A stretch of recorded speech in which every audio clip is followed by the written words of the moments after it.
This video is going to go over all of the best rifle options inside Warzone, comparing the Modern Warfare weapons to the Cold War counterparts to see which ones you should be using. If you enjoy weapon stat breakdowns and weapon comparisons, don't forget to subscribe to the channel as we try to reach our goal of 10,000 subscribers, and click that link in the description down below and subscribe to our second channel. We do post extra content over there as well. But the main idea from this video is because we did get the weapon balance for the C58, the EM2, as well as the KRIG just recently, and we did post a video on what are the top 5 best long range rifles.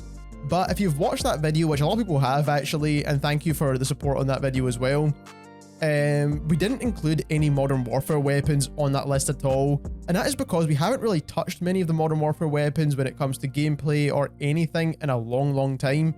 And in this video I wanted to compare them to see where the Modern Warfare weapons actually sit. So what we have here is comparisons lined up for all of the meta builds for these weapons and comparing the Modern Warfare and the Cold War counterparts. So you've got the C58 versus the AMAX, these are very similar weapons. The KRIG versus the GRAU, again very similar weapons. QBZ and M13, similar to an extent. You've got the FARA and the Ram 7, which are pretty similar as well. The EM2 versus the SCAR, now these are not very similar, but is the closest weapon I could find to the EM2.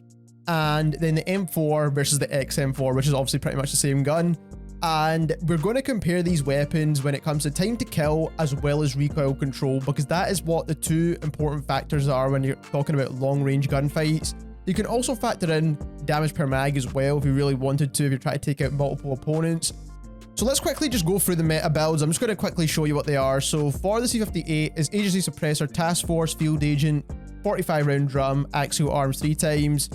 Then for the AMAX is Mono Suppressor, Zodiac Barrel, Commando Foregrip, 45 round mags, VLK Optic. And now we're looking at TTKs here. So on screen just now you've also the TTKs taken from the True Game Data website. I'll leave a link to all their stuff down below. And you can see the C58 versus the AMAX in terms of TTK right here. And what you can see is they're very similar. We're mainly focusing on the long range here because these are long range assault rifles. If you're looking at the best close range option, then obviously the C58 is the best option here. But like I said, mainly long range. And there's not much of a TTK difference between these two weapons. It's almost something that you don't really need to consider because they're very similar. So this is talking about chest shots only, but one thing I do find really important is you need to look at the headshot multipliers as well, which the C58 does do much better than the AMAX, but also you need to take a look at the stomach and the extremities shots as well. So as you can see, for stomach they're very similar, and then for extremities, again, they're very similar. These weapons are very consistent. When you're landing shots, you're going to be doing the same amount of damage pretty much at every shot location. And that is why the C58 and the AMAX feel really powerful at those longer ranges, because you're always getting the same TTK consistency unless you land headshots. Now, when you're landing headshots, most of the time you're only going to land maybe 1 or 2, and you're not really going to get that faster TTK with either one of these two weapons, because landing one headshot doesn't really change the TTK all that much. So when it comes to comparing these two weapons, I think it's going to come down mainly to recoil. So here we are in a plunder game now, and what we're going to compare is the recoil for the AMAX against the C58, because like I said, these are very similar weapons, and it's going to really come down to which one controls the best. And as you can see, we've got 45 rounds for both of these guns, so we can just fire a full mag into the wall, see what the recoil is like, and then we'll try and control it as well. So we're firing a full mag with the AMAX. As you can see, for the most part, it does have a lot of side-to-side bounce, and it does go pretty much straight upwards, and it stays more or less on this wall when it comes to the recoil pattern. Now we'll do the exact same for the C58.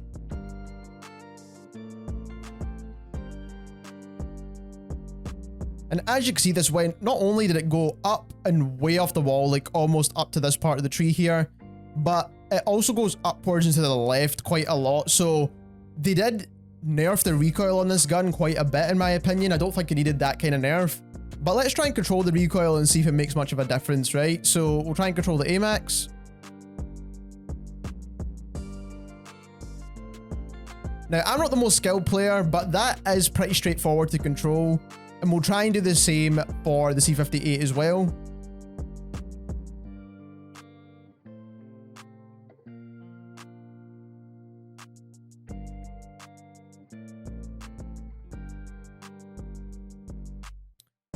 And as you can see, it's just way harder to control the Z58 than it is to control the AMAX. The AMAX is very easy. You can just pull down, you get that kind of recoil pattern. This, as you can see, was moving off this way, then moving off that way. It was quite tough to control the Z58. So for this one, I definitely think the AMAX has to take it. So the next comparison we have is the KRIG versus the GRAU, and both of these guns are very similar. They're both their low recoil options that don't do tons of damage, but they are quite consistent when you're landing different shots in the body locations, but we'll look at that in just a second. These are the builds here. So you've got the agency suppressor, mil-spec, field agent, 60 round mags, axial arms optic, and that's for the KRIG. Then for the GRAU, we've got the mono suppressor, archangel, commando foregrip, 60 round mags, and the VLK optic. Of course, you can use the iron sights on the GRAU, so that's already a bonus to this weapon because the iron sights are super clean on this gun. But like I said, we made it a fair comparison with an optic.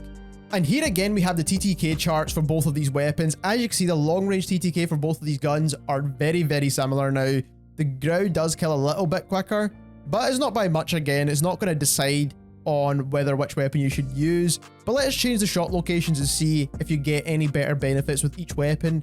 So now with the GRAU, you're going to get a much better headshot multiplier. So if you are landing multiple headshots with the GRAU, you're going to do much better than you would do with the KRIG. And on top of that, let's look at stomach shots. They're very similar as well. At close range, the KRIG doesn't really do so well. And then let's look at extremity shots. Again, at long range, they're very similar. So for TTK, you will get a better headshot multiplier with the GRAU if you land multiple headshots. But let's be honest, again, it's going to come down to that recoil pattern and which one's going to be easier to control. So here we are again in another plunder game, and we're going to compare the KRIG versus the GRAU now when it comes to recoil. So we'll fire off the full mag once again, and then we'll try and control it. So here we have the KRIG first, and we're trying to just let the recoil do its thing. And we'll do the exact same with the GRAU as well.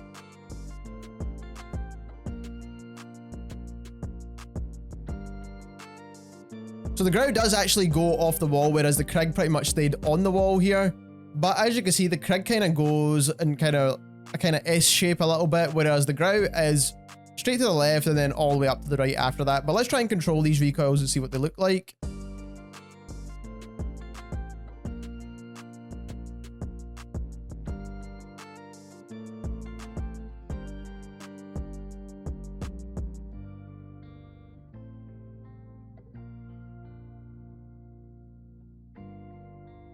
So as you can see, both of these guns are so easy to control. It's pretty much going to be down to personal preference at this point. The only real benefit you get with the GRAU here is that you can use the super clean iron sights on this weapon, and at close range it does perform way better than the KRIG. So if you're going to be using this gun as a kind of sniper support for it to be more versatile, then the GRAU is going to be a better option, and it has the cleaner iron sights. So for that reason, I would give it to the GRAU.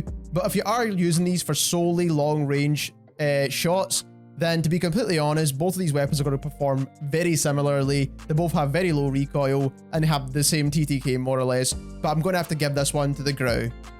So the next comparison we actually have here is the QBZ versus the M13. Now, why I've compared both of these weapons together is because, and it performed well when it comes to like chest shot TTK and headshot multipliers, which both of these weapons do really well, but when it comes to extremity shots, they don't do as well. So that is why we're comparing this M13 build with the mono suppressor, Tempest marksman, commando foregrip, 60 round mag, VLK optic, to the QBZ, which has got the agency suppressor, task force barrel, field agent grip, 60 round drum, and axial 3x optic. Now again, similar to before, we're going to take a look at the TTKs. And what it looks like from first impressions is that the TTK on the QBZ is just insanely good. Now at close range, the QBZ is definitely the better weapon. It has the better mobility as well because it's the Cold War weapon. So if you try to use this as a sniper support, for example, the QBZ is the clear winner. But when it comes to long range engagements, which is what we're focusing on, it looks like the QBZ does a better job as well. At chest shot TTK, it's got 100 milliseconds less of a TTK than the M13. But now if you switch this to headshots, for example, they're very close, and they're actually got 530 milliseconds for the QBZ and 539 for the M13, very similar. Stomach shots, again, they're very, very similar. So it's going to be 808 milliseconds for the M13 and 795 for the QBZ. So the QBZ does do a little bit better here. And then when it comes to extremity shots, the M13 does way better than the QBZ. Now, this is one of the main issues I've found using the QBZ, and this is probably the reason why I have to go back on what I said in the previous video of the QBZ being one of the best weapons in the game. Because of this extremity shot multiplier, it makes this gun less viable at long range, because you're going to be landing a lot of extremity shots. You don't really realize how many extremity shots you land, and you will be better off with the M13. This has a way more consistent TTK when it comes to landing extremity shots, chest shots, that kind of thing. So that is why I think the QBZ is not so good. Even though you do get a better chest shot TTK, you actually land a lot more extremity shots than you believe. So again, here we're at that 30-meter distance. We're going to test the M13 first, and we'll fire the full mag against the wall once again, see what it looks like. And then we'll also do the QBZ as well.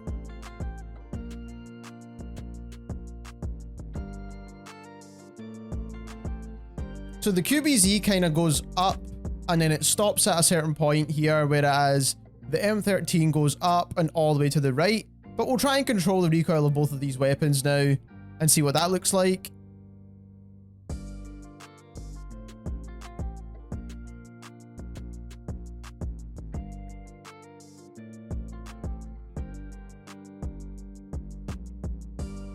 So as you can see, both of these guns are very easy to control, and I mean very easy to control. You will be hitting your shots at long range with either one of these two weapons. Now, I do think bullet velocity is going to be a big factor on whether you're connecting shots with either of these guns, but like I said, that's not something we're going to consider in this video. But like I said, both of these guns are very easy to manage recoil, and it's going to come down to personal preference here. But one thing I do need to say about the QBZ is the only good thing about this gun is it does have low recoil, and if you can manage to hit more chest shots than extremity shots, which is really hard to do at long distances. But in my opinion, I would personally go for the overall consistency of the M13, because at those longer ranges, you just want to hit that enemy target. It's going to come down to personal preference between these two. My personal favorite is the M13. So the next comparison we have now is the FARA and the Ram 7. Now, I've been comparing these weapons for such a long time now, and I do think they're very similar when it comes to TTK, but obviously we'll need to check that out and see what's changed with any of the updates and stuff like that, because it's been a while since we've tested these weapons together. And the build for the FARA is the standard build: GRU suppressor, Spetsnaz RPK barrel, Spetsnaz grip, Spetsnaz mags, and axial 3x optic. Then we've got the Ram 7 standard build: mono suppressor, Ranger barrel, Commando foregrip, 50 round mags, 3x VLK optic. And again, we're doing the same comparison here once again. So as you can see, for TTKs on chest shots, we've got the FARA in orange, Ram 7 in pink, and there is a bit of a difference here. There's about a 20 to 30 millisecond difference of TTK at long range compared to the FARA and the Ram 7, but both of these guns do have a relatively fast TTK, especially the FARA at long range. But let's see if any of the other shot locations make a difference. So for headshots, the Ram 7 pulls ahead significantly if you're landing headshots, so the Ram 7 is clearly the better headshot weapon. At close range, actually, I forgot to say, the Ram 7 and the FARA kind of interchange depending on where the shot location is, so both of these guns will be okay as sniper support, not the best. Stomach shots, the FARA does better, so you will be getting better TTKs with the FARA, and then for extremities, the FARA does better as well. So in my opinion, overall, you will be landing more extremities and stomach shots than you would headshots. So personally, I would take the consistency of the FARA over the Ram 7. But let's see if you're landing more shots with the Ram or the FARA now. So again, we've got the same test. We'll test the FARA first, and we'll see the recoil pattern for this gun. As you can see, it goes up, pretty much straight up, kind of. It goes up and to the right a little bit, and then up some more, but it's got a lot of vertical recoil because it went off the screen. Let's look at the Ram 7 now.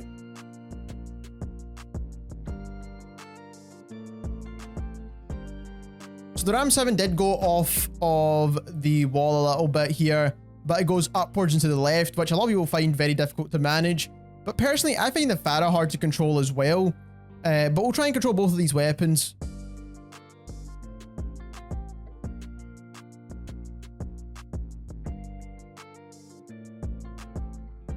And then we'll try and do the Ram 7 as well.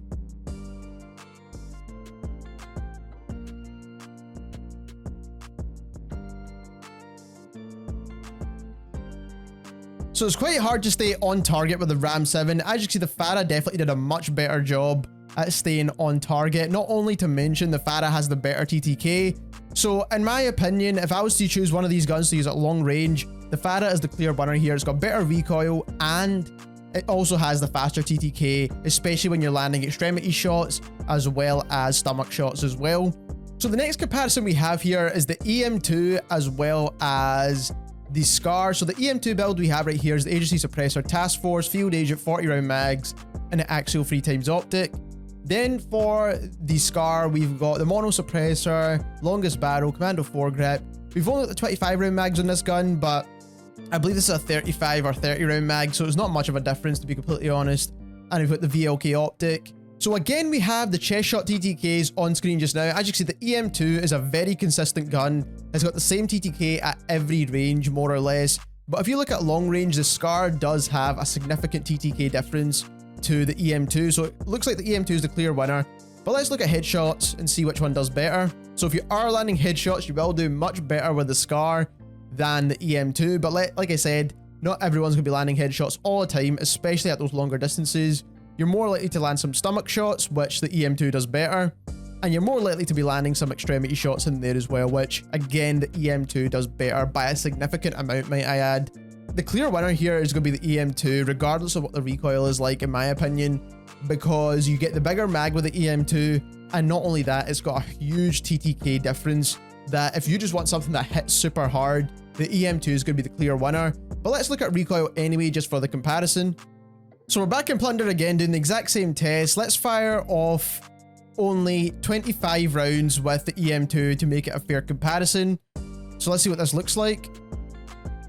It does go off the screen, as you can see, but most of the recoil is pretty vertical. And then let's do the same with the SCAR. The SCAR goes up and to the right, as you can see. So the SCAR is up and to the right, whereas the EM2 is pretty much straight up. Both have a lot of spacing between the shots. The SCAR has a little bit less spacing, in my opinion. The EM2 has much more spacing. This could have probably been a bit more of a fairer comparison, maybe with the Odin, for example. But again, the Odin is not really that viable, even compared to the EM2, in my opinion, either. But let's do this and try and control the recoil and see what it looks like.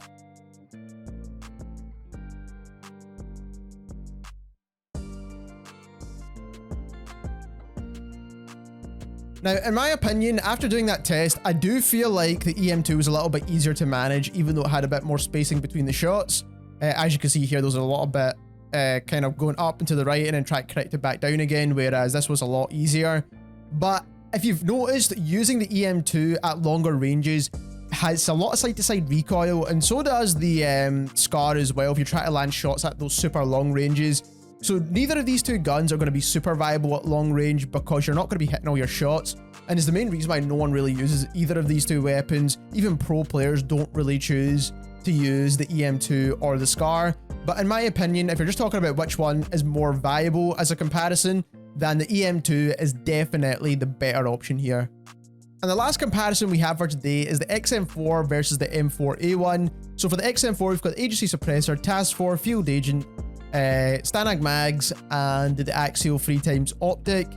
And then for the M4A1, we've got the Mono Suppressor, Grenadier Barrel, Commando foregrip, 60 round mags, VLK optic. And let's quickly look at the TTK comparison once again as well.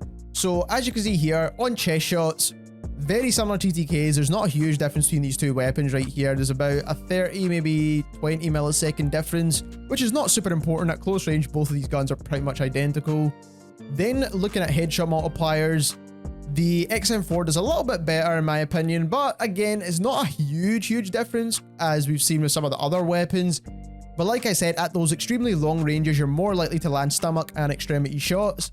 And the M4A1 actually performs a little bit better, not a massive amount, not enough that I think that if something feels better to you, in this case, if the XM4 feels better, then go for that weapon. And if the M4 feels better, then go for that weapon. But let's look at extremities as well. And again, they're very similar here as well. So this is mostly going to come down to feel, and that feel will probably come down mainly to recoil and movement. But let's look at the recoil comparison once again. So now we have the XM4 as well as the M4A1, and we're going to do the exact same test one more time. So we'll fire off a full mag and see what it looks like. So as you can see, it's going straight off, up. So there's a lot of vertical recoil on this gun. Let's try the M4 as well.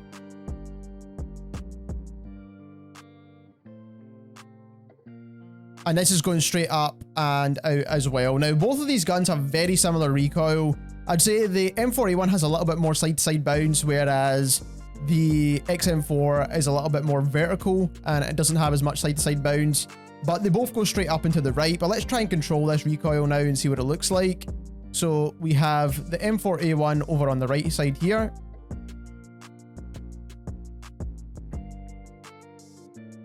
And then we've got the XM4 just here as well.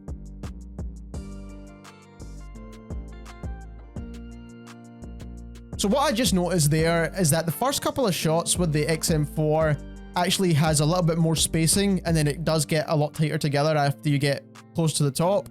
And you kind of notice that here when I started firing. This was the first shot, and then this was the second shot, and then everything else was clustered together. Whereas with the M4A1, there isn't much of that spacing with the first couple of bullets, and then after that, it is pretty straightforward. So both of these guns do feel pretty powerful. One thing I do want to consider though is I do think the XM4 does feel a little bit better when it comes to overall control. And I don't know if that is because of the bullet velocity. Maybe I'm connecting more shots at long range. I do feel personally that the XM4 performs a little bit better in my opinion, but this is really going to come down to personal preference. Both of these guns are pretty much identical. It's just going to come down to which one feels a little bit better to you.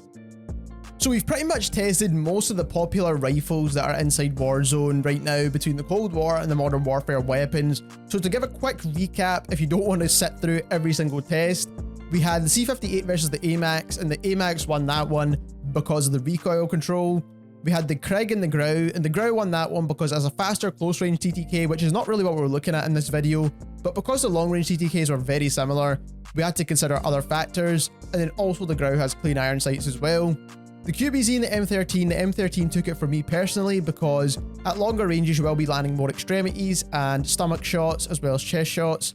And that is where the M13 does do a lot better than the QBZ. Recoil was very similar and TTKs were quite similar as well. Unless you land a lot of chest shots, then the QBZ is a better option.